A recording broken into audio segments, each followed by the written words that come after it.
ఎవరు మాట్లాడుతున్నారని చెప్పాను. మనం అర్థం చేసుకున్నప్పుడు పేతురు గారు మాట్లాడుతున్నారు కదా. అయితే ఆ మాటలు అక్కడ చోట అవ్వలేదు. కానీ చూడండి 4వ అధ్యాయం ప్రారంభం. వారు ప్రజలతో మాట్లాడుచుండగా యాజకులను దేవాలయపు అధిపతియు సద్దుకయ్యులను వారు ప్రజలకు బోధించుటయు యేసును బట్టి మృతులలో నుండి పునరుత్థానము కలుగునని ప్రకటించుటయు చూచి కలవరబడి వారి మీదకు వచ్చి వారిని బలాత్కారంగా పట్టుకొని సాయంకాలమైనందున మరునాటి వరకు వారిని కావలిలో ఉంచిది. వాక్యము వినిన వారిలో అనేకులు నమ్మిరి. వారిలో పురుషుల సంఖ్య ఇంచుమించు 5,000 ఆయను అనేటువంటి సందర్భాన్ని మనం చూసాం కదా. మరి ఇంతకుముందు అధ్యాయంలో ఎంతమందిని చూసాం? మరి అంతకుముందు అధ్యాయంలో ఎంతమందిని చూసాం? 120 మంది. అంతకుముందు అధ్యాయంలో ఎంతమందిని చూసాం చెప్పండి? 11 మంది శిష్యులు 12 వ్యక్తిని ఎన్నుకోవడం కొరకు. చూడండి 11 వెంటనే ఏమవుతుందంటే 12వ సంఖ్యను అంటే తప్పిపోయినటువంటి శిష్యుని స్థానంలో ఒక శిష్యుని నియమించడం సూచిస్తుంది. తర్వాత 12 ఫుల్ఫిల్ అయిన తర్వాత ఎంతమంది అక్కడ కూడుకున్నారు అంటే 120 మంది కూడుకోవడం. ఆ 120 మంది ఏమయ్యారు? పరిశుద్ధాత్ముడు ఎప్పుడైతే అభిషేకించబడ్డారో పరిశుద్ధాత్ముని చేత ఆ పెంతెకొస్తు పండుగ దినాన కొంచెం ఇంచుమించు 15 దేశాల నుండి వచ్చిన వారు మాత్రమే కాకుండా అక్కడ ఉన్నటువంటి యోధా ప్రజలందరూ కూడా ఆ శిష్యులు మాట్లాడుతున్నటువంటి ఆ జ్ఞానాన్ని చూసి ఆ భాషను చూసి వీరు గలిలయులు కారా అనేటువంటి సందర్భం రావడం మనం చూస్తాం. అంటే గలిలయుల విషయంలో మనం ఎన్నో విషయాలు మాట్లాడుకున్నాం. సరే, అలా 120 మంది కాస్త పరిశుద్ధాత్ముడు వచ్చిన రోజున ఒకే రోజున ఒకే సందర్భంలో 3,000 మంది ఏం చేశారు? బాప్తిసం పొందారు. ప్రియులారా గమనించండి, ఈ 3,000 మంది ఎలా పొందారు బాప్తిసం చెప్పండి? నీటి బాప్తిస్మమా? ఎస్. వారికి ఏ బాప్తిసం లేదు? నీటి బాప్తిస్మము లేదు. గమనించాలి, ఇక్కడ మనం మాట్లాడేటప్పుడు చాలా విషయాలు ఈ పరిశుద్ధాత్ముడు ఈ కార్యాల గ్రంథంలో చాలా విషయాలు మనకు బోధించడానికి ఇష్టపడుతున్నాడు. వారు 3,000 మంది ఏమి లేకుండా చేర్చబడ్డారు? నీటి బాప్తిస్మము లేదు. ఏ బాప్తిస్మం అది? ఆ తర్వాత వారు ఏం చేస్తున్నారు చెప్పండి? ఒక్కొక్కరిని ఏం చేస్తున్నారు? సంఘంలో చేరుస్తూ ఉన్నారు. అంటే ఆ తర్వాత చేర్చబడిన వారు ఏమై ఉండొచ్చు? నీటి బాప్తిస్మం పొంది ఉండొచ్చు.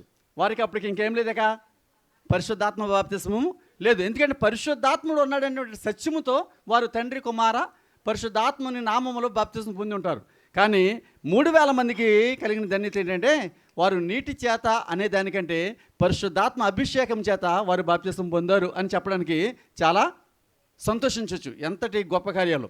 అయితే వారు 3,000 మంది ఈ 4వ అధ్యాయంలోకి వచ్చేసరికి ఎంతమంది అయ్యారు? 5,000 మంది. చూడండి, ఈ 5,000 మంది చూస్తూ ఉండగా జరుగుతున్నటువంటి గొప్ప సంఘటన మనం చూద్దాం. వారు ప్రజలతో మాట్లాడుచుండగా యాజకులను దేవాలయపు అధిపతియు సద్దుకయ్యులను వారు ప్రజలకు బోధించుటయు యేసు నామమును బట్టి మృతుల నుండి పునరుత్థానము కలుగునని ప్రకటించుటయు చూచి కలవరపడి వారి మీదకు వచ్చిరి అన్నాడు. ఎవరెవరును చెప్పండి? ఎవరెవరు వచ్చారంట? ఇక్కడ నేను మీకు క్వశ్చన్ వేయడం లేదు. యాజకులు, దేవాలయపు అధిపతి, సద్దుకయ్యులు ఎవరెవరు కనపడుతున్నారు? ఒకటి యాజకులు. యాజకులంటే ఎవరు? యాజకులంటే యాజకత్వం ఎవరికి ఇచ్చాడు దేవుడు? లేవీలు కదా. యాజకులంటే లేవీలు కదా. లేవీలు తర్వాత దేవాలయపు అధిపతి. అంటే ఆ దేవాలయానికి ఎవరున్నారని చెప్పొచ్చు. మనం చూస్తున్నాం ఇక్కడ ఆ దేవాలయానికి ఒక అధిపతి ఉన్నాడనేటువంటి సత్యాన్ని మనం చూస్తున్నాం. ఎందుకంటే మనం కూడా కొన్ని దేవాలయాల విషయంలో ఏముంటుంది, తప్పనిసరిగా ట్రస్ట్ ఉంటుంది. ఆ ట్రస్ట్కి ఒక చైర్మన్ ఉంటాడు కదా, వినండి, ఆ ట్రస్ట్కి ఒక చైర్మన్ ఉంటాడు. ఆ చైర్మన్ కింద కొంత సభ్యులు ఉంటారు. ఇది ఏదన్నా దేవాలయం విషయంలో ఏదన్నా ఒక కార్యక్రమం జరిగించాలనుకున్నప్పుడు వీరందరూ కూడా ఏం చేస్తారు, 12వ వ్యక్తిని ఎన్నుకోవాలన్నప్పుడే ఎంతమంది ఉన్నారని చెప్పాను, 120 మంది ఉన్నారు కదా, అది చట్టం అని కూడా చెప్పాను కదా. ఇప్పుడు మనం చాలా సందర్భంలో యేసుక్రీస్తు వారిని అప్పగించినప్పుడు సన్హెడ్రిన్ సభ అంటే మహాసభ అని చెప్తారు కదా. ఆ మహాసభలో ఎంతమంది ఉంటారని చెప్పుకున్నాం, 70 మంది సభ్యులు. కానీ ఆ సభకు కూడా ఎవరు ఉంటారు, సభాపతి ఉంటాడు కదా. ఇప్పుడు లోక్సభ చూస్తున్నాం, లేకపోతే అసెంబ్లీ చూస్తున్నాం. దీనికి ఈ సభ్యులతో పాటు ఎవరుంటారు, సభాధిపతి ఉంటాడు కదా. గమనించండి, ఆ సన్హెడ్రిన్ సభకు కూడా ఒక సభాధిపతి ఉన్నట్లే ఇక్కడ ఆలయాన్ని కూడా ఎవరున్నారు, ఒక అధిపతి ఉన్నారు. అంత మాత్రమే కాకుండా ఇంకెవరున్నారు, సద్దూకయ్యులు ఉన్నారు. గమనించండి, నిన్న చదివినటువంటి వాక్య భాగంలో పేతురు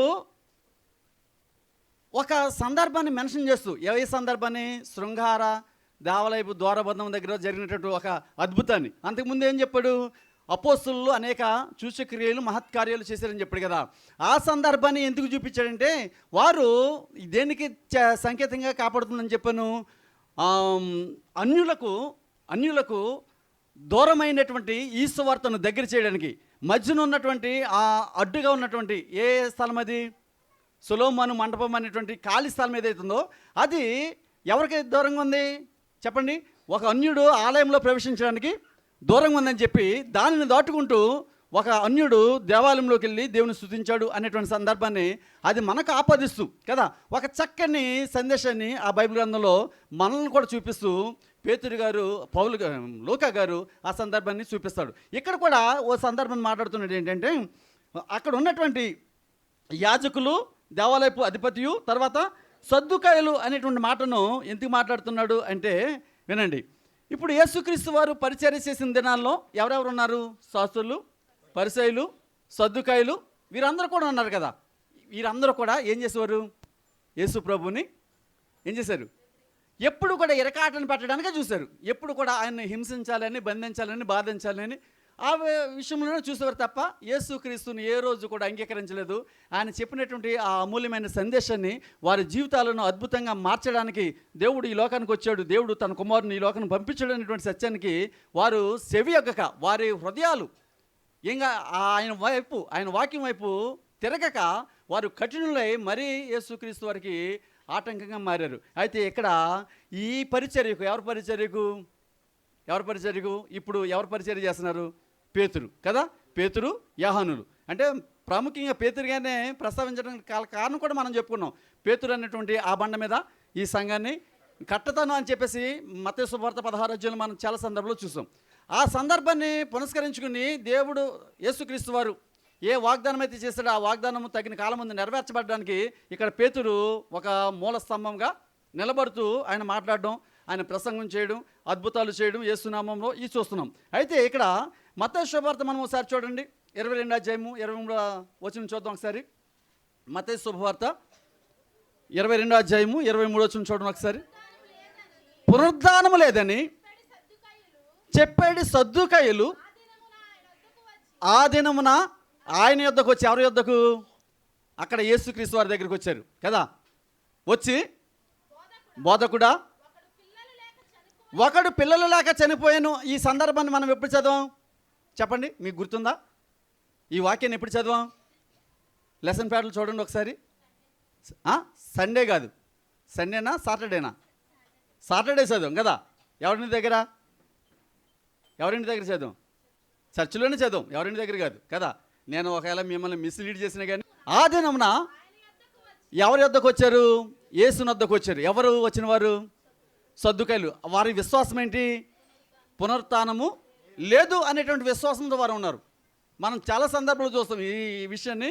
గతంలో మనం వాక్యాలు చదువుకున్నప్పుడు, వాక్యం బోధించేటప్పుడు కూడా సద్దుకాయలకు పరిసయ్యులకు ఉన్నటువంటి డిఫరెన్స్ మీకు చెప్పినప్పుడు, సద్దుకాయలు ఎప్పుడు కూడా పునరుత్థానము లేదు, ఏంటండి, దేవదూతలు లేరు, ఆత్మలు లేవు అని నమ్మేటువంటి వారు.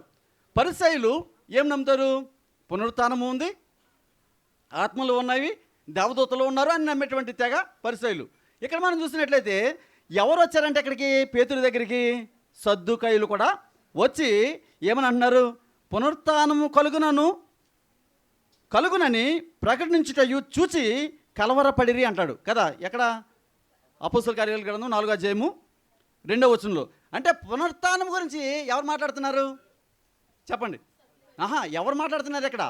పేతురు గారు మాట్లాడుతుంటే వెంటనే వీరికి ఏమైంది ఈ బోధ చెప్పండి?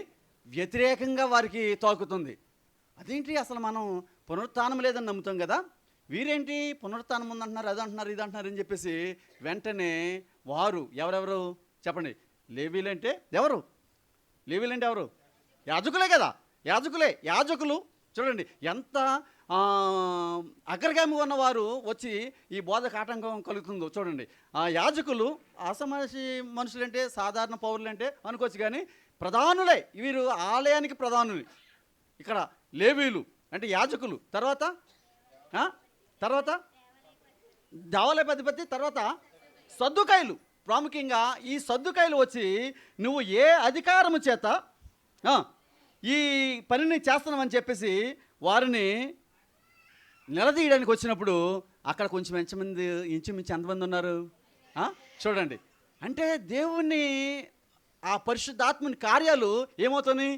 రోజు రోజుకు ప్రబలమైపోతుంది. చూసారా, 11 మందితో ఉన్నటువంటి ఆ సంఖ్య 12 అయింది, 12 మందితో ఉన్నటువంటి ఆ సంఖ్య 120 అయింది, 120 మందితో ఉన్నటువంటి ఆ సంఖ్య ఎన్ని రెట్లు ఆశీర్వాదం చూడండి. ఎన్ని రెట్లు అసలు ఊహించగలమా? 3,000 మంది. ఆ 3,000 మంది దినదినము కొంతమంది చేర్చుకుంటూ ఈ సందర్భం వచ్చేసరికి అక్కడ 5,000 మంది గుమిగూడి ఉండగా అప్పుడు పేతురు గారు దేవుని పునరుత్థానం గురించి, యేసుక్రీస్తు వారి యొక్క పునరుత్థానం గురించి, ఆయన మరణించిన తర్వాత తన కుమారుని తండ్రి అయిన దేవుడు ఎలా లేపాడో ఆ విషయాలు బోధిస్తున్నారు. అంత మాత్రమే కాకుండా ఇంకా కింద చదువుదాం. మరునాడు వారి అధికారులను, పెద్దలను, శాస్త్రులను యెరూషలేములో కూడుకొనిరి. ప్రధాన యాజకుడైన అన్నయు, కైపయు, యాహానను, అలెగ్జంద్రును, ప్రధాన యాజకుని బంధువులందరూ వారితో కూడా ఉండిరి. పెద్దలు కూడా ఇక్కడ రావడం చూస్తున్నాం. పెద్దలు అంటే దేనికి సాదృశ్యంగా ఉన్నారు చెప్పండి? పెద్దలంటే నేను చెప్పుకున్నాం కదా, సంఘంలో పెద్దలు దేనికి సాదృశ్యంగా ఉండాలి? ఎవరైనా బలహీన ఉన్నట్లయితే ప్రార్థన చేసే, అంటే ఇక్కడ ఏమర్థమవుతుంది? బలహీనుడు ఉంటే ప్రార్థన చేయడం అంటే అర్థం ఏమవుతుంది? బలహీన పడిన వారిని ఏం చేయాలి? స్వస్థత కాదండి, అసలు స్వస్థత అనేది మర్చిపోండి. స్వస్థత అనేది మనకు కాదు, ఇంకా శరీరానికి స్వస్థత కాదండి. ఎందుకంటే శరీరానికి ఎంత స్వస్థత వచ్చినా ఆ శరీరం ఏమవ్వాలి? ఏ నాటికైనా ఈ కాయము మాయమగుటే కాయము అని పాడారు ఒక ఆయన. ఎవరు? రాజబాబు గారని. ఇందాక ఆయన అన్నాడు రాజబాబు గారు పాట పాడాలని అనుకుంటున్నానండి అని. రాజబాబు గారని ఒక మంచి సువార్త పరిచారకుడు, గాయకుడే కాదండి, మంచి పరిచారకుడు. ఆయన గురించి మనం సాక్ష్యం చెప్పడం కాదు, కానీ మంచి సింగరే, గాస్పెల్ సింగరే కాదు, మంచి సువార్తికుడు. అయితే ఆయన రాశాడు, ఏ నాటికైనా ఈ కాయము, అంటే కాయం అంటే ఏంటి? దేహము, శరీరము. మాయమగడమే కాయం అంటే నిశ్చయం, ఖచ్చితం. ఎంతటి ప్రాసను ఉపయోగించి ఆ భాష రాశాడు, ఆ పాట రాశాడు చూడండి. అంటే పాత కవులు రాసినటువంటి పాటల్లో అంత ఆత్మీయ భావాలు ఉన్నాయి. గమనించాలి. మనకి అవి అర్థం కాదు. ఎందుకు అర్థం కావంటే ఈ వాక్యపు లోతుల గురించి మనం సునిశ్చితంగా పరిశీలన చేయడానికి ఇష్టపడం. ఏదో కొన్ని చెవికి ఇంపైనటువంటి మాటలు కొన్ని చెప్పుకుంటూ, 4 నవ్వించే మాటలు, 4 కవించే మాటలు చెప్పుకుంటూ వెళ్ళిపోతుంటే ఆహో ఓహో అని చెప్పేసి వినేసి ఆ తెల్లారే మర్చిపోతాం. కానీ ఇటువంటి ప్రసంగాలు, ఈ ప్రసంగాలు ఆ మనుషులను ఎంతగా మరుస్తున్నాయంటే మరణమునకైనను తెగించేవారిగా చేస్తున్నాయి. ఇక్కడ పెద్దలు అనే సందర్భంలో మనం చూసినట్లయితే అపోస్తలుల కార్యాల గ్రంథంలోనే మనం ముందు చూడొచ్చు. అయితే చూడండి ఒకసారి 6వ అధ్యాయం 12 వచ్చింది, ఒకసారి చూడండి. ఈ గ్రంథంలోనే పెద్దలను, శాస్త్రులను గమనించండి. అంటే ముందు వీరికి ఏమి సంభవించబోతుందంటే, ఎవరికి? ఈ 12 మంది అపోస్తలులకి ఏం సంభవించబోతుంది? ఇప్పుడు వరకు చక్కగా ఏం జరిగింది? సువార్త జరిగింది. వారి సువార్తకు లోబడి ఏం చేశారు? ఒకరికొకరు పెరుక్కుంటూ కొంచెం మంచిగా 5,000 మంది పురుషులే, మళ్ళీ స్త్రీల లెక్కకి రాలేదు ఇక్కడ, పురుషులే. అది గమనించాలి. 5,000 మంది అంటే వాళ్ళందరూ కూడా పురుషులే. ఇక్కడ మనం చూడండి ఎంతమంది ఉన్నాం పురుషులు చెప్పండి. ఆడవారిలో సగం కూడా ఉన్నాం కదా చూడండి. కానీ పరిచర్యలో ముందు చెప్తాను, పరిచర్యలో స్త్రీలు చాలా ప్రధాన భూమికను పోషించారు. యేసుక్రీస్తు వారికి ఉపచారం చేసిన వారు ఎవరైనా ఉన్నట్లయితే వారందరూ కూడా స్త్రీలే. కాబట్టి ఆ ధన్యత నాటి నుండి నేటి వరకు కూడా అది కొనసాగుతుంది. అందుకనే ఆ సంఘాన్ని దేనితో పోల్చాడు చెప్పండి? ఆ సంఘాన్ని స్త్రీతో పోల్చాడు కదా. వధువు సంఘము అంటాడు. అంటే వధువు అంటే స్త్రీయా పురుషుడా? వరుడు అంటే పురుషుడు, వధువు అంటే పెండ్లి కుమార్తె కదా, స్త్రీ కదా. కాబట్టి అంతటి ప్రాధాన్యతను ఎవరికి ఇచ్చాడంటే స్త్రీకి ఇచ్చాడు. అంటే సంఘాన్ని స్త్రీతో పోల్చాడు. కాబట్టి ఇక్కడ మనం చూసినట్లయితే ఆ సంఘములో చేర్చబడిన ప్రతి ఒక్కడు మరణమునికైనా పాత్రమని చెప్పేసి మాట్లాడడానికి ఏమాత్రం కూడా వెనకాడలేదు అనేటువంటి సందర్భాన్ని. అక్కడ 5,000 మంది పురుషులు అంటే మరి స్త్రీలు ఎంతమంది ఉంటారు? ఇక్కడ ఉన్నటువంటి మేము పురుషులు ఒక 15 మంది ఉంటే మీరు ఒక 50 మంది ఉండి ఉంటారు కదా. అంటే 3 రెట్లు ఎక్కువగా. అంటే మనం ఎంతమంది అనుకోవచ్చు? కొంచెం ఇంచుమించుగా 3 రెట్లు ఇక్కడ ఎక్కువ ఉన్నారంటే స్త్రీలు. అక్కడ కూడా ఎన్ని రెట్లు అనుకోవచ్చు? 3 రెట్లు అనుకోవచ్చా?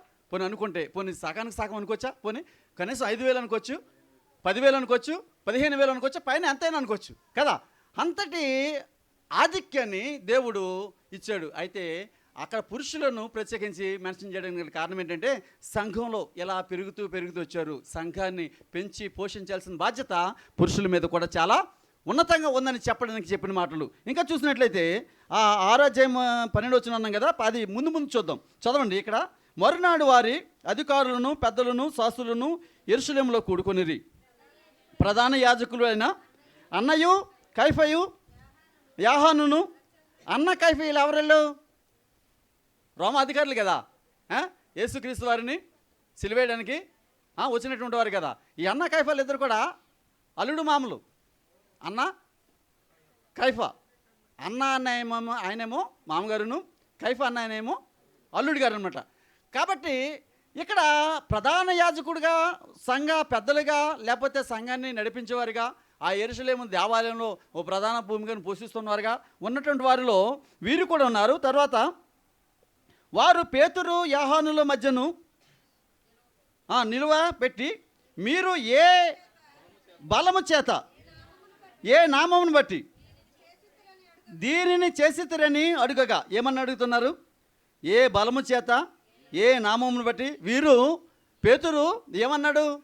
శృంగారం అనే దేవాలయం ద్వారం దగ్గర కుంటివానితో నజరేయుడైన యేసు నామమున నడవమని చెప్పాడు కదా. మరి వీరికి తెలీదా ఈ విషయము?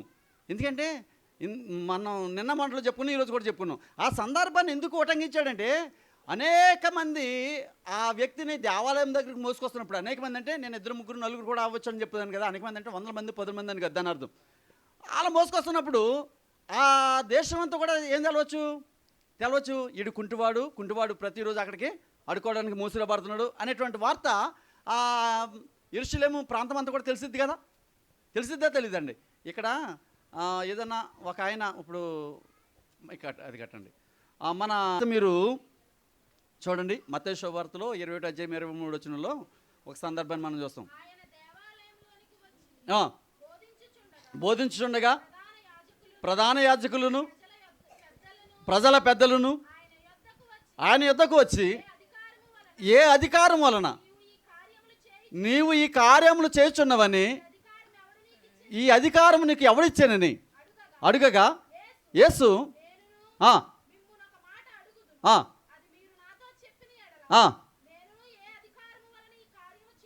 చేయుచున్నాను. గమనించండి, యేసుక్రీస్తు వారి సమయంలో ఎదురైన ప్రశ్నలకు యేసుక్రీస్తు వారు ఏం చెప్పేవారు? చిక్కుముడులుగానే సమాధానం చెప్పేవారు. ఎందుకంటే ఉదాహరణకి మనం సమరయ స్త్రీతో మాట్లాడుతున్నప్పుడు యేసుక్రీస్తు వారు ఆమెతో మాట్లాడుతూ ఆయన అంటాడు, నీవు నీ జలాన్ని నాకు కూడా ఇమ్మన్నప్పుడు మా పెద్దలందరూ కూడా ఏంటి నీ నామమును ఈ సందర్భంలో ఈ భర్తల విషయంలో మాట్లాడుతున్నప్పుడు ఆయన ఏం మాట్లాడతాడంటే, పూర్వము ఒక కాలం వస్తుంది, ఆ కాలాన్ని అందరూ కూడా ఆరాధించవలసిన వారే ఉంటారు. కాబట్టి అంటే యేసుక్రీస్తు వారు చెప్తున్న సందర్భానికి, ఆమె మాట్లాడుతున్న సందర్భానికి ఏమాత్రం సింక్ కాకుండా ఆయన దేని గురించి మాట్లాడతారు?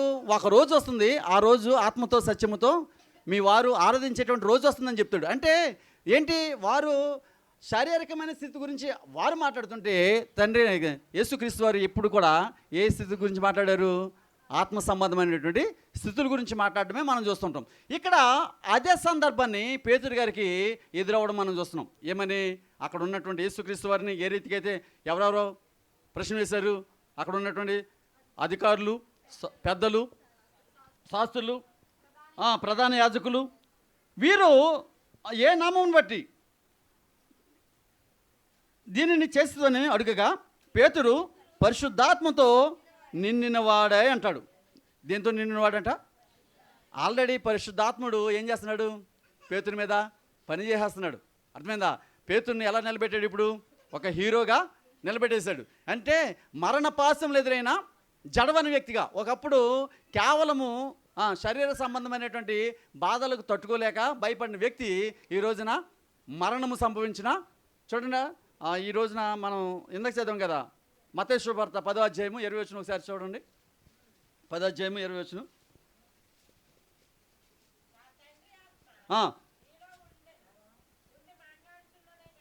నా తండ్రి ఆత్మ మీలో ఉండి మాట్లాడుచున్నాడే కానీ మాట్లాడువారు మీరు కాదని చెప్పేసి యేసుక్రీస్తు వారు వారిని బలపరచడం చూస్తాం. అయ్యా, మేము ఎక్కడికైనా వెళ్ళినప్పుడు ఏమని చెప్పాలి, ఎలా మాట్లాడాలంటే, మీరు కేవలము మీ స్వరాన్ని మాత్రమే, మీ నోరును మాత్రమే పాత్రగా ఉపయోగించండి. కానీ అందులో నుండి స్వరం ఇచ్చేవాడు ఎవరంటే చెప్పండి? అందులో నుండి స్వరం ఇచ్చేవాడు ఎవరు? ఆత్మ. అప్పుడు అన్నటువంటి ప్రవచనం, శిష్యులతో చెప్పినటువంటి ప్రవచనం ఎప్పుడు నెరవేర్చబడుతుంది? ఆయన చనిపోయిన తర్వాత పరిశుద్ధాత్ముడు వారి మీదకి దిగి వచ్చిన తర్వాత వారు పరిశుద్ధాత్మతో నింపబడిన వారే. చెప్పండి, చదవండి. పేతురు పరిశుద్ధాత్మతో నిండిన వాడే ఇట్లా, నేను ప్రజల అధికారులారా, పెద్దలారా, ఆ దుర్బలునికి చేయబడిన ఉపకారమును గూర్చి వాడు దేని వలన స్వస్థత పొందినని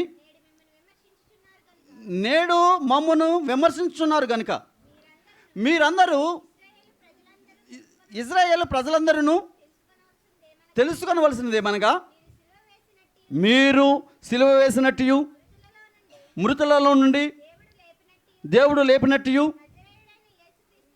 నజరేయుడైన యేసుక్రీస్తు నామముని వీడు స్వస్థత పొంది మీ ఎదుట నిలిచి ఉన్నాడు. ఇల్లు కట్టువారైనా మీరు తృణీకరించిన రాయి ఆయనే, ఆ రాయి మూలకు తలరాయి ఆయను అనేటువంటి సందర్భాన్ని మనం చూస్తున్నాం. వినండి, మళ్ళీ పేతురు గారు ఎక్కడికి వెళ్ళిపోయాడు చెప్పండి? పరిశుద్ధాత్మతో నిండి కొనినప్పుడు పేతురు మహాజ్ఞానంతో మాట్లాడుతున్నాడు. అంతకుముందు మనం చూస్తాం ఏమని, ఈ 13వ వచనంలో కింద మనం చూసినప్పుడు వారు విద్య లేని పామరులని గ్రహించి ఆశ్చర్యపడి, అవునండి, వారు ఏమని గ్రహించారు?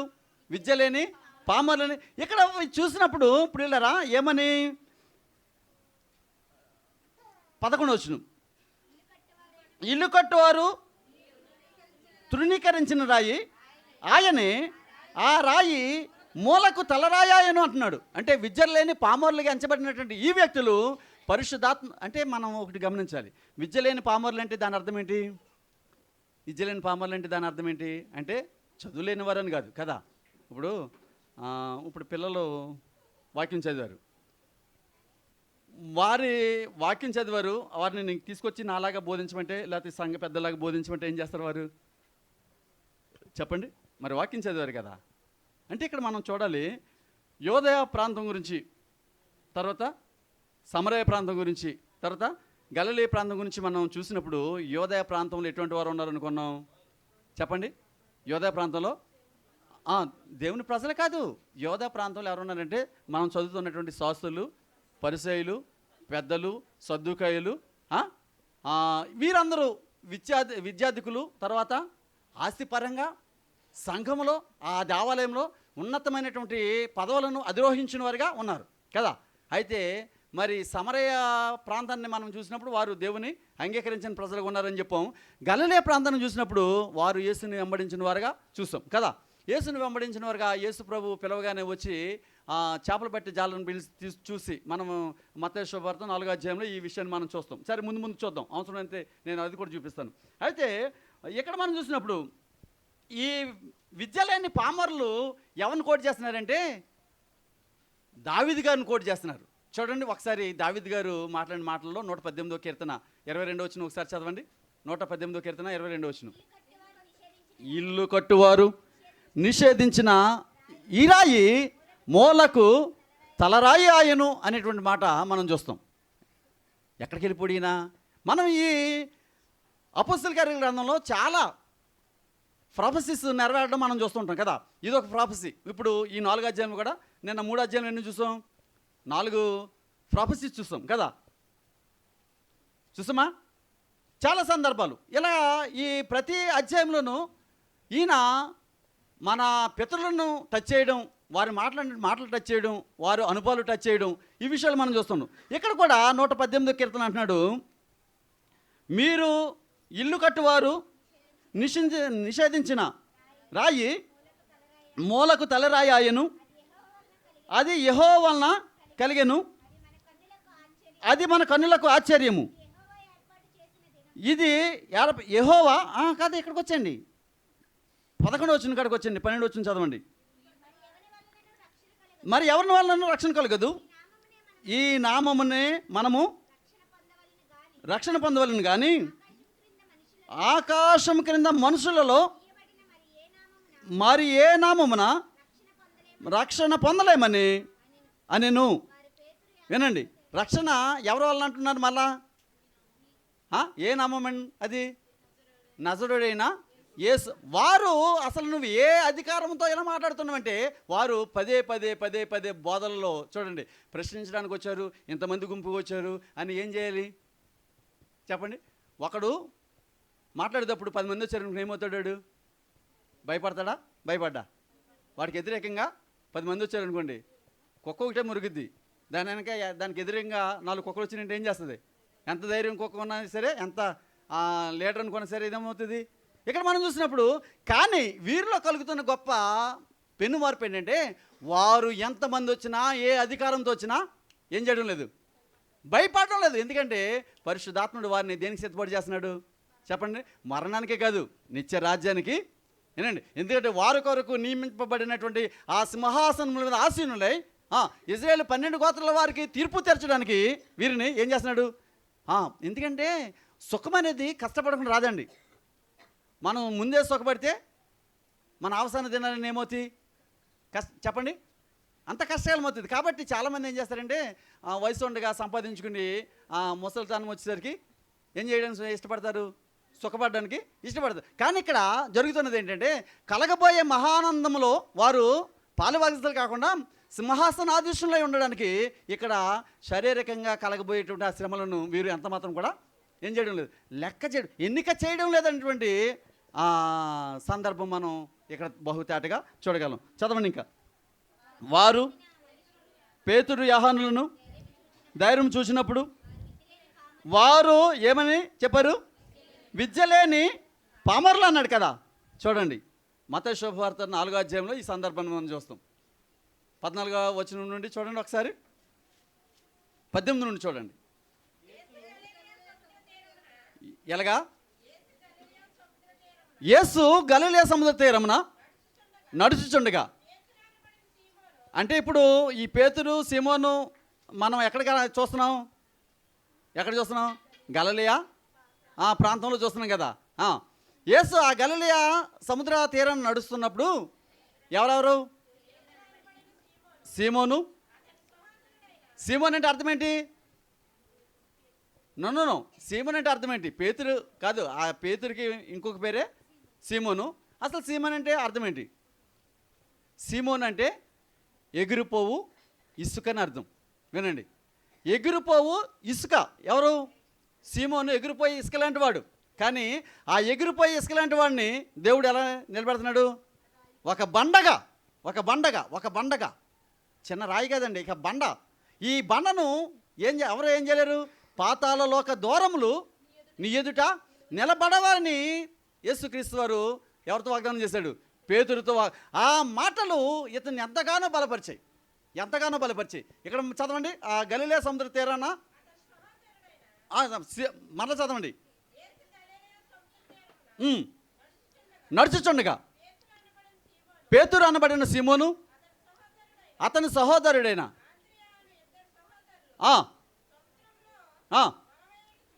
వలవేట చూచెను. వారు జాలరులు. ఆయన యేసుక్రీస్తు వారు జాలరులను చూసి, అంటే పేతురు అనబడిన సీమోనును తన సహోదరుడైనటువంటి అంద్రేయును చూసి, మీరు నన్ను వెంబడించండి, నేను మిమ్మును. అబ్బా, ఎంత చక్కని మాట అండి. మీరు చేపలు పట్టి జీవన విధానాన్ని కొనసాగిస్తున్నారు. రేపు రొద్దుట ఈ వృత్తిలోనే మీరు చనిపోతారు. కానీ దేవుని సంకల్పం అయితే అది కాదు. నీవు తల్లి గర్భమున ఏ రీతిగా వచ్చావో ఆ స్థితిలో నుంచి నీవు వచ్చిన స్థితి తర్వాత నీవు దేవుడిని అంగీకరించాల్సిన స్థితి, దేవుడిని అంగీకరించిన తర్వాత దేవుడు నీకు అప్పగించినటువంటి పరిచర్య స్థితి, ఆ పరిచర్యను తొదముట్టించి, ఆ పరుగును తొదముట్టించి నీవు దేవుని సన్నిధికి చేరవలసిన స్థితిని తెలియజేస్తాను. నీవు కేవలము చేపలు పట్టి బ్రతికేవాడిగా కాకుండా, చేపలు అమ్ముకుంటూ బ్రతికేవాడిగా కాకుండా, నీవు మనుషులను పట్టేటువంటి జాలర్లుగా చేతునని చెప్పేసి మాట్లాడారు కదా, అవునా కదా? కాబట్టి ఇక్కడ ఆయన ఎంత ధైర్యంతో మాట్లాడుతున్నారంటే చదువుదాం. మధ్యను ఆ విద్యలేని పామరులని గ్రహించి ఆశ్చర్యపడి వారు యేసుతో కూడా ఉండిన వారని గ్రహించిరి. వారు ఇప్పుడు దాకా అడిగారు కదా, అసలు నువ్వు ఏ అధికారంతో చేస్తున్నావంటే, నేను యేసునామముని అతను చెప్పే కొద్దీ అతనిలో ఉన్నటువంటి తెగువను చూసి ఆయన అనుకున్నారు. మొదట ఆశ్చర్యపడ్డారు, తర్వాత వారి కన్నులకు కూడా ఏం కలిగింది చెప్పండి? వారి కన్నులకు కూడా కనువిప్పు కలిగింది. ఆశ్చర్యపడ్డారు, కానీ ఇప్పుడు కనువిప్పు కలిగింది. ఓ, వీరు యేసుతో ఉన్నటువంటి శిష్యులు. ఎందుకంటే యేసు ఏనాడు కూడా ఏం చేయలేదు, భయపడలేదు గనుక తన శిష్యులు కూడా ఏమన్నారు? యేసుక్రీస్తు వారు అలా తయారు చేయడం కొరకే 40 దినాలు భూమి మీద వారితో గడిపాడు. అర్థమైందా? యేసుక్రీస్తు వారు 40 దినాలు భూమి మీద గడపడానికి గల కారణం ఏంటంటే వారిని ఆ రీతిగా ఈ రోజున చూస్తున్నారు. యేసుక్రీస్తును చూసినట్టుగా వీరిని చూస్తున్నారు. చూసారా ఎంత ధన్యతో? యేసుక్రీస్తుని ఏ రీతిగా అయితే చూసారో వారు ఆ రీతిగా ఒకప్పుడు అలా చూడలేదు వీరిని. ఎందుకంటే యేసుక్రీస్తుని పట్టుకున్నప్పుడు వీరందరూ కూడా ఏమైపోయారు అన్నాం? వీరందరూ కూడా చల్లాచెదరైపోయారు కదా. నేను గొర్రెల కాపరిని కొట్టుదును, గొర్రెలు చెదిరిపోవనటువంటి ప్రవచనాన్ని నెరవేర్చడం కొరకు ఆయన చెప్పినటువంటి ఏ ప్రవచనం కూడా, తన పరిశుద్ధ ప్రవక్తల నోట ఉంచినటువంటి ఏ ప్రవచనం కూడా నిరర్ధకం కాలేదు అనేటువంటి సత్యాన్ని మనం ఈ బైబిల్ గ్రంథంలో బహు తేటగా గ్రహించగలం. కాబట్టి ఇది నిజమైనటువంటి గ్రంథం అని చెప్పడానికి ఇయే చక్కని ఉదాహరణలు. ఇది నిజమైన గ్రంథం. ఈ రోజున ఇది నిజమైన గ్రంథము కాదని నిరూపించాలని ఎంతోమంది ప్రయత్నం చేసి ఆఖరికి ఈ బైబిల్ దగ్గరికి వచ్చి మోకరిల్లిన వారు ఉన్నారు. అంటే బైబిల్కు దాసోహం చేసిన వారు ఉన్నారు, బైబిల్కు దాసులైపోయిన వారు ఉన్నారు. ఓ మాటలో చెప్పాలంటే అంతటి సత్య గ్రంథం కనుకనే వారు యేసును చూసినట్టు ఎవరిని చూస్తున్నారు? ఇప్పుడు శిష్యులను చూస్తున్నారు. చదవండి. స్వస్థత పొందిన ఆ మనుషుడు వారితో కూడా నిలిచి ఉంట చూచి ఏమీ ఎదురు చెప్పలేకపోయి అప్పుడు సభ వెలుపలికి పొండని వినండి. ఇక్కడ జరుగుతున్నది ఏంటంటే వీరిని ఏం చేయాలన్నా ఏం జరగడం వీరికి చెప్పండి? ఒక వ్యక్తిని శిక్షించాలంటే మొదట ఆ వ్యక్తి దగ్గర ఏముండాలి? నేరం ఉండాలి కదా. నేరం ఏమైనా చేశారంటే నో. యేసు నామమున ఒక కుంటివారిని ఏం చేశారు? ఆ వ్యక్తి ఎవరి దగ్గర ఉన్నాడు? ఆ వ్యక్తి కూడా వీరితో ఉన్నారు. ఆ వ్యక్తిని ఎవరు చూశారు అంటే ఆ ప్రాంత జనులందరూ కూడా చూశారు. అంటే ఒక వ్యక్తికి మేలు చేశారా, కీడు చేశారా? మేలు చేశారు కదా. మరి మేలు చేసిన వాడిని ఎలా వీరు శిక్షించగలరు? కానీ వీరు ఎందుకు శిక్షిస్తున్నారంటే ఇక్కడ ఉన్నటువంటి వారు ప్రధానంగా ఎవరు? ఇందాక మనం చదువుకున్నాం కదా, సద్దుకాయలు దేనిని నమ్మరని చెప్పుకున్నాం? పునరుత్థానమును నమ్మరని. పునరుత్థానం లేదని నమ్ముతారు కదా. పునరుత్థానం లేదని నమ్ముతారు. కానీ వారు అదే వారి ఆలోచనకు వారి నమ్మకానికి విరుద్ధంగా వారు వాక్యాన్ని ప్రకటిస్తున్నారు. కాబట్టి వారిలో ఏమి రేగిందంటే కోపము వీరి మీద రగులుకుంది. కానీ చూసినప్పుడు వీరు క్రీస్తును చూసినట్టుగా కనబడుతున్నారు. వీరు చేసినటువంటి ఆశ్చర్యకార్యాలను చూసినప్పుడు ప్రత్యక్షంగా ఒక సాక్షి కనబడుతున్నాడు. ఒకవేళ వీరిని ఏదైనా చేద్దారంటే అక్కడ ఎంతమంది ఉన్నారు చెప్పండి? 5,000 మంది ఉన్నారు కదా. ఇప్పుడు ఎవరు బలం ఎక్కువ ఉంది? అధికారుల బలం ఎక్కువ ఉందా? అక్కడ సంఘంలో చేర్చబడిన వారి బలం ఎక్కువ ఉందా?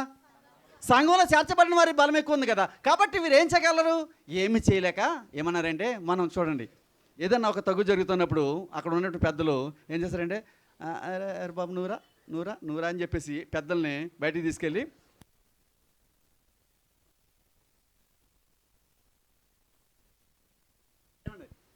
ఆనందరావు గారు చేస్తారా రీతిగా మనము శిక్షించవచ్చు. అదే సందర్భం కింద చదవండి, అది చాలా బాగుంటుంది. ఈ మనుషులను మనం ఏమి చేయదము? వారి చేత ప్రసిద్ధమైన అబ్బబ్బబ్బా ఎన్నో ఆశ్చర్యకార్యాలు చేస్తాడు. కానీ ఏ ఆశ్చర్యకార్యం ఏమని చెప్తున్నాడు? ప్రసిద్ధమైన సూచక క్రియగా. అంటే ఇదేందుకు ప్రసిద్ధమైంది? ఎన్నో అద్భుతాలు చేశారు కదా. యేసుక్రీస్తు వారు జరిగించినటువంటి ఏ అద్భుతమైన గొప్ప అద్భుతమే. అటువంటి అద్భుతాన్ని ఈ భూలోకంలో ఏ డాక్టర్ కూడా ఏ మనుషుడు కూడా చేసినట్లుగా మనం చూడలేం. కానీ ఇక్కడ అన్నాడు ప్రసిద్ధమైనటువంటి సూచక్రియ అన్నాడు. అంటే అంత గొప్ప అనేక మంది జనులకు తెలిసినటువంటి ఆ క్రియ, అనేక మంది జనుల్లో ఘనత వహించడానికి లోక గారు ఎంతటి జ్ఞానంతో ఈ సన్నివేశాన్ని తీసుకుని రాస్తున్నాడండి. చదవమ్మా పద్మ.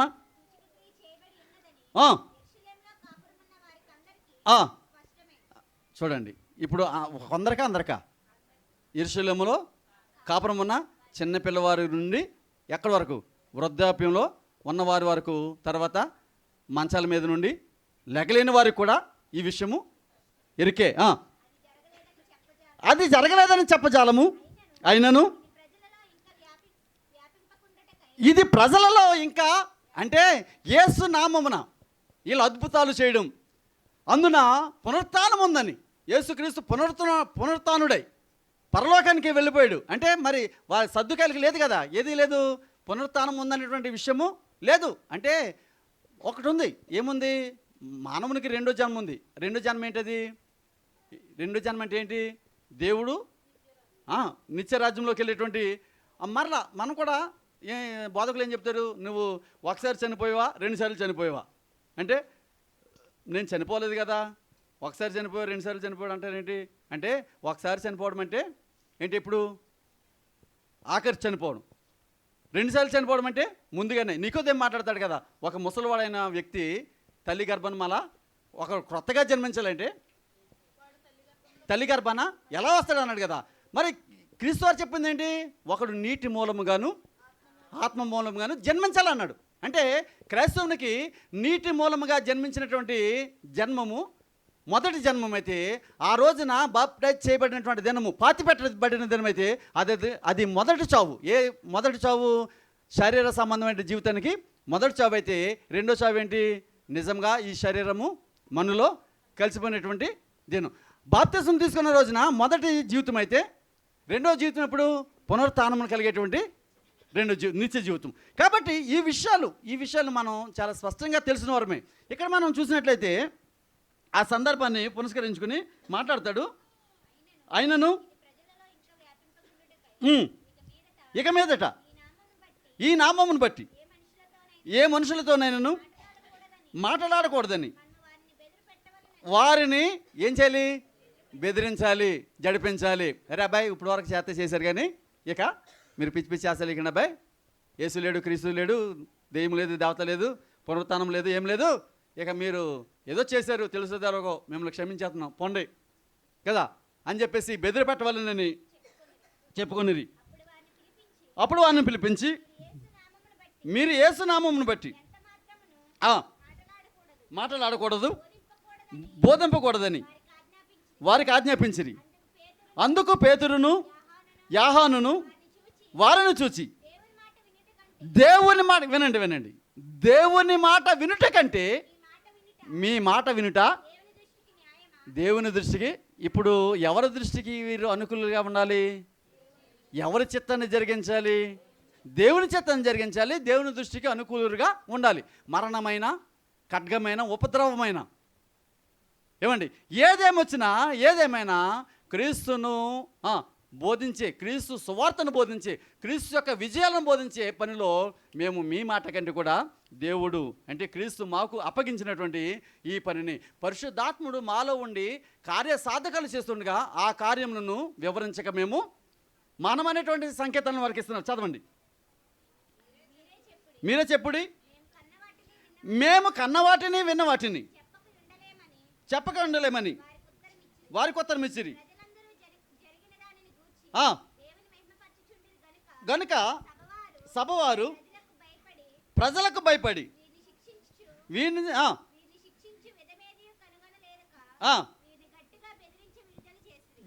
గట్టిగా బెదిరించి ఏం చేశారు చెప్పండి? విడుదల చేసేసారు. ఎందుకంటే శ్రమలు వచ్చినాయి, మరలా అందులో వీళ్ళకి ఏం కలిగింది? కొంత ఉపశమనం కలిగింది. ఆ ఉపశమనం కలిగిందని వారు సంతోషపడిపోలేదు, రిలీఫ్ కూడా అయిపోలేదు. భగవంతుడు మమ్మల్ని బ్రతికించావు, ఈ కష్టం నుంచి గట్టెక్కించావు, ఈ సభవారు మమ్మల్ని పట్టుకుని యేసుక్రీస్తుని చంపినట్టు చంపేస్తారు అనుకున్నాం, కానీ మమ్మల్ని చంపకుండా విడిచిపెట్టేశారు తండ్రి, నీ కొందనాలు తండ్రి అని ప్రార్థన చేయలేదు. వాళ్ళు చేశారా? మనం ఏం చేస్తాం? ప్రభువా నీ కొందనాలు తండ్రి, చచ్చిపోతాను అనుకున్నాను, అంత కష్టం నుంచి బ్రతికించానని నీ కొందనాలు అంటాం కదా. మనం చేసే ప్రార్థన అలాగే ఉంటుంది. ఏదన్నా ఉపద్రవం మన మీదకి వచ్చినప్పుడు దాని నుంచి తప్పించబడ్డామంటే, ఎందుకండి ఆ సన్మాన వెంకటరావు గారు ఈదిన వెళ్తున్నప్పుడు కుక్క పట్టుకోవడానికి వచ్చింది అనుకోండి, ఏం చేస్తాం చెప్పండి? తప్పించుకోండి, బతుకు జీవుడని వాళ్ళింట్లోకి దూరిపోతాం కదా. దూరిపోయి దేవా నీకు వందనాలు తండ్రి, నన్ను బ్రతికించో, కుక్క కరవకుండా కాపాడు. ఈ చిన్నదానికే అంటే మనది అంత అల్ప విశ్వాసమో, ఎంత భయమో చూడండి. కానీ వీరు ఏం చేయలేదు చెప్పండి? భయపడక. చదవండి, వాక్యం కంటిన్యూ చేయండి.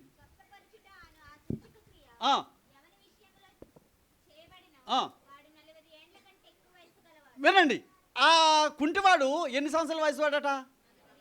40 సంవత్సరాల నుంచి ఇప్పుడు ఎవరెవరు చేస్తున్నారని చెప్పుకోవచ్చు. వాక్యం చెప్తుంది కదకుండా ఈ 40 సంవత్సరాల నుంచి అటు కుంటివాడికి ఉంటాం. కొంచెం ఇంచుమించు ఆ ప్రాంత ప్రజలందరికీ, యోదయ సమరయ గలిలయ ప్రాంతాలందరి వారికి కూడా తెలుసు. ఎందుకంటే చూడండి, ఆ రోజున వాక్యము ప్రకటించడానికి, వాక్యం వినడానికి ఎక్కడ రావాలా చెప్పండి? ఎక్కడ రావాలా? యెరూషలేము దేవాలయం దగ్గర రావాలి. ముందు మనం చూస్తాం, ఒక వ్యక్తి ఎక్కడి నుంచి వస్తున్నాడు? ఎక్కడి నుంచి? ఫిలిప్ అనేటువంటి వ్యక్తి ఎక్కడి నుండో వస్తున్నాడు కదా. గాజా నుండి ఎంత దూరం ఉంది? గాజా నుండి యెరూషలేము 10 కిలోమీటర్ల, 20 కిలోమీటర్ల. అంటే దీనికి అర్థమేమవుతుంది? ఇప్పుడంటే అపోస్తల కార్యాల గ్రంథం తర్వాత ఈ సువార్త ఏమైపోయింది అంటే, అఫ్కోర్స్ 15 సంవత్సరాలు, కొంచెం 600 సంవత్సరాల వరకు ఈ సువార్త బయటకు రాలేదు. 600 సంవత్సరాల తర్వాత మీరు ఎవరు? ఆర్సిఎం వారు, రోమన్ కాథలిక్ వారు దీన్ని ఒక ప్రతిష్టగా తీసుకుని స్థాపించారు. అది వేరే విషయాలు. తర్వాత లూథర్ గారు వచ్చిన తర్వాత ఇది ఏమైపోయిందంటే విశ్వవ్యాప్తం అయిపోయింది ఈ సువార్త, ఈ బైబుల్.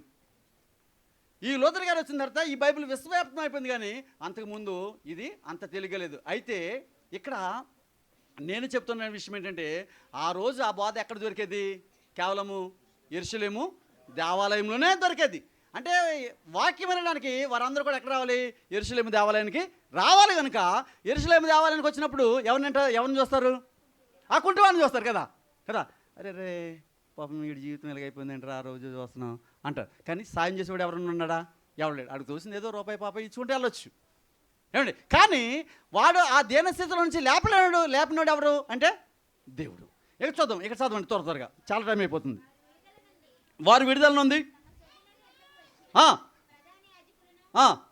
పెద్దలను వారికి తెలిపిరి. వారు విని ఏక మనసుతో దేవునికి ఇట్లు బిగ్గరగా మొరపెట్టిరి. నాదా, నీవు ఆకాశమును, భూమిని, సముద్రమును, వాటిలోని సమస్తమును కలుగజేసిన వాడవు. అబ్బా, ఎక్కడికి వచ్చేసారు ఇప్పుడు? ఆదికాండము ఎక్కడికి? 1వ అధ్యాయము 1 నుండి 31వ వచనం వరకు వారు ఏం చేస్తున్నారు చెప్పండి? స్మరణకు తెచ్చేసుకుంటున్నారు. ఎక్కడి నుండి ఎక్కడి వరకు చెప్పండి? 1వ అధ్యాయము 1వ వచనము, ఆది యందు దేవుడు భూమి ఆకాశమును సృజించినని చెప్పి 31వ వచనం చదవండి. దేవుడు తాను చేసిన యావత్తును చూచినప్పుడు అది చాలా మంచిదిగా నుండెను. అస్తమయమును ఉదయమును కలుగగా ఆరో దినమైన అన్నాడు కదా. ఎక్కడికి వచ్చేసారు ఇప్పుడు? చెప్పండి, ఏమన్నాడు ఇక్కడ? వారు ఏక మనసుతో దేవునికి ఇట్లు బిగ్గరగా మొరపెట్టిరి, నాదా నీవు ఆకాశములను భూమికిని సముద్రములను వాటిలోని సమస్తమును కలుగజేసిన వాడు అన్నాడు. మోషే గారు కూడా ఈ వాక్యాన్ని ఉటంకిస్తూ తన గ్రంథంలో 20:11 నిర్గమకాండము 20:11 కూడా చదవండి.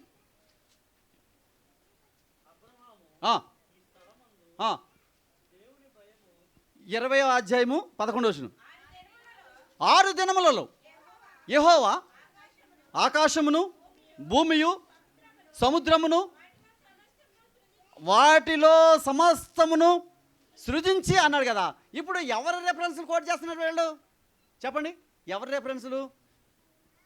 దేవుని రెఫరెన్స్ కోట్ చేస్తున్నారు, మోషే గారి రెఫరెన్స్ కోట్ చేస్తున్నారు. అబ్బా, ఎంతటి అంటే బైబుల్ గ్రంథాన్ని ధ్యానించాలంటే పరిశుద్ధాత్మని అభిషేకము మనకి ఎంత అవసరమో ఈ గ్రంథాన్ని ధ్యానిస్తుంటే అర్థమవుతుంది. ఏదో యావలాభంగా ఏదో టైం పాస్కి ఏదో ఖాళీగా ఉన్నాను, ఇప్పటివరకు కష్టపడ్డాను, కొంచెం దేవుని వాక్యం దగ్గరికి వచ్చి రెస్ట్ తీసుకుందాం, విశ్రాంతి పొందుదాం అనుకుంటే కాదు.